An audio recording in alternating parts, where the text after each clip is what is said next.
America, I ask you to call a friend and tell them to watch the show this week. I ask you to watch this show with a pad and paper. I'm going to ask uncomfortable questions. You need to follow up on them. You need to ask those uncomfortable questions.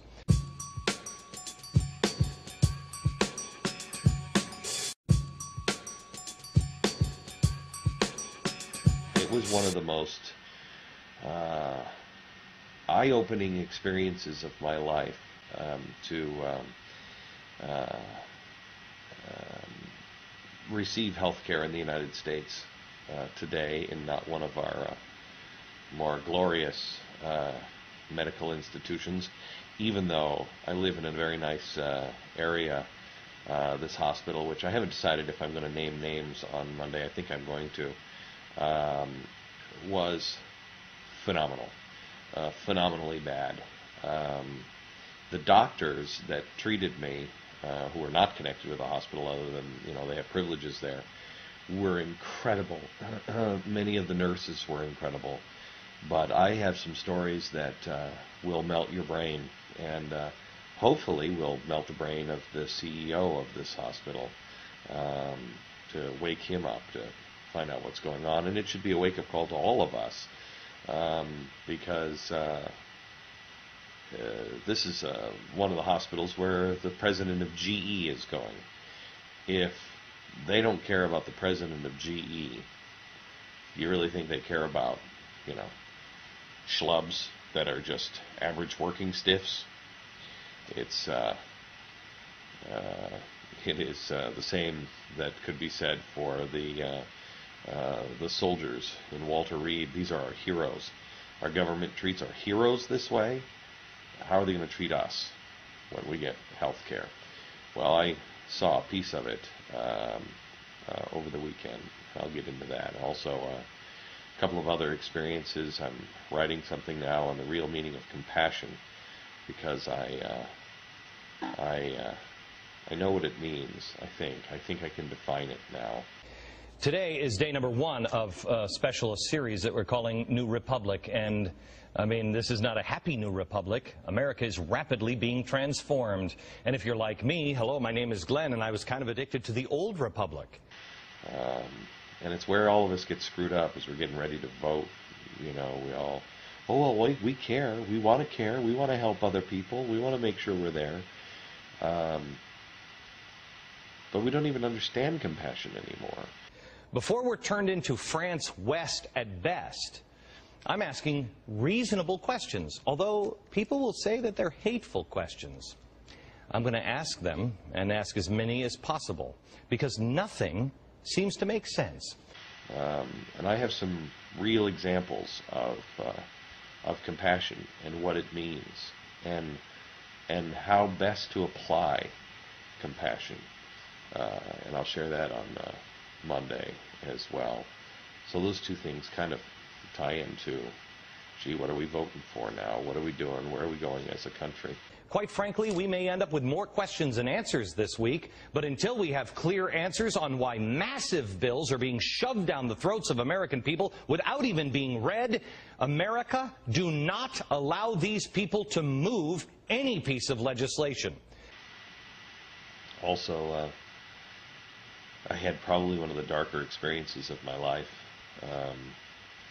May not have been as dark as what will happen to me in the future when I see this tape on YouTube and I realize, you could have shaved. But had one of the darker moments of my life. And I've had pretty dark times, and it's the only time in my life that I have had moments of that could have come out of the movie Saw. The things that were going on in my head, and much of them drug-induced with the medication that they had me on in the hospital, which was, I just got off the phone with my doctor, and he said, are you still on X, Y, and Z? And I said, no, that stuff spooked me too much. And he said, well, you're on a combination of just about everything. He said, you got just about everything that we have for pain. And I said, yeah, I know, I'm trying to live without it right now. I don't believe in coincidence. When I see a huge bill after huge bill after huge bill, all hurried and given the same emergency, must pass now label, my reaction is, whoa, whoa, whoa, whoa, whoa, slow down. Why the rush? And then something happened that turned me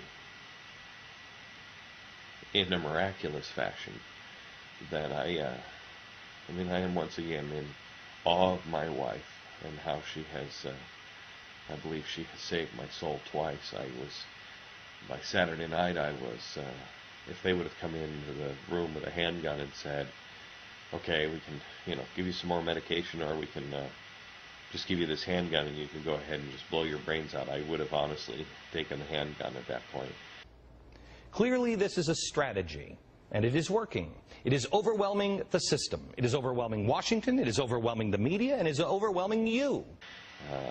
And ended it, and it was jarring to me to be a successful guy, to just come off this tour where I met so many wonderful people. I mean, I'm sitting here with a quilt made by Project Linus that was given to me while I was on tour recently by a group of women who said, we're worried about you and we want you to stay warm on the plane and everything else, and so they made this quilt for me. And so I'm thinking about them, and it's just been, it was so weird to go from so much success, so much going on in your life, to in 3 days being convinced that there was absolutely no reason to live. That'll either screw you up or it will open your eyes. And I think it really opened my eyes. I don't know if that's true. I don't know if that's what's happening. Clearly, this is a strategy, and it is working. It is overwhelming the system. It is overwhelming Washington. It is overwhelming the media, and it is overwhelming you. I don't know if that's true. I don't know if that's what's happening. As well. So that and the coming economic apocalypse and stuff like that. On Monday's show, I just got off the phone with the doctor, and he said, I don't know how long you're going to last on Monday. He said, but I think you'll be able to do some show stuff on Monday. So Monday it is. We'll see you on radio and television. But it makes more sense than, oh yeah, we can just keep spending more money and not reading the bills. If you think all of these unread 1,000-page bills are just part of an out-of-control runaway government, I don't think it is. It's meant to overwhelm the system. I mean, how can you fight a stimulus package when there's a giant health care bill alongside cap and trade all going full throttle at you at the same time? What happens with one or all of these massive bills pass? I showed you the debt clock a minute ago. We can't spend anymore. Even Barack Obama admitted that much, yet here we are with trillion-plus health care bills and more on the table. Why? Why, given the risk, do you keep pushing? It was one of the most eye-opening experiences of my life.